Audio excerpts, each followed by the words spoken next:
Once upon a time, in a lush green forest, there lived an elephant and a squirrel who were inseparable best friends.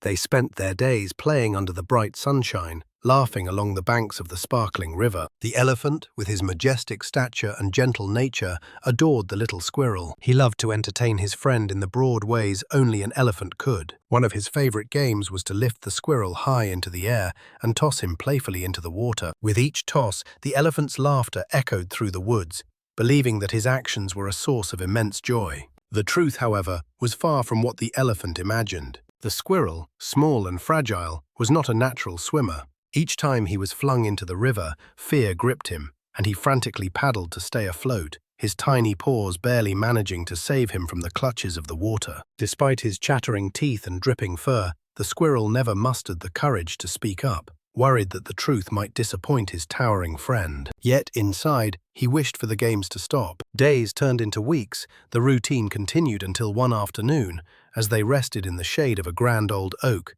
the squirrel finally gathered his courage. "My dear friend," began the squirrel, his voice gentle yet firm, "I need to discuss something important with you. The way you play, it's dangerous for me. I am not comfortable, and it could cost me my life." The elephant, who was munching on a mouthful of sweet grass, abruptly stopped. Shock flickered across his eyes as he turned to look at his friend. "But I was only trying to have fun with you," said the elephant, his voice a mix of confusion and worry. "I didn't know it was hurting you." The squirrel, with a reassuring smile, touched the elephant's large foot gently. "I understand," he said softly, "but remember, what is fun for you might not be fun for others. We must always think of each other's feelings, just as we want others to be considerate of ours." The elephant nodded slowly, his large ears drooping slightly as the weight of realization settled in his heart. "I'm sorry," he murmured, his voice filled with sincerity. "I'll be more mindful from now on." From that day forward, the elephant and the squirrel found new ways to play.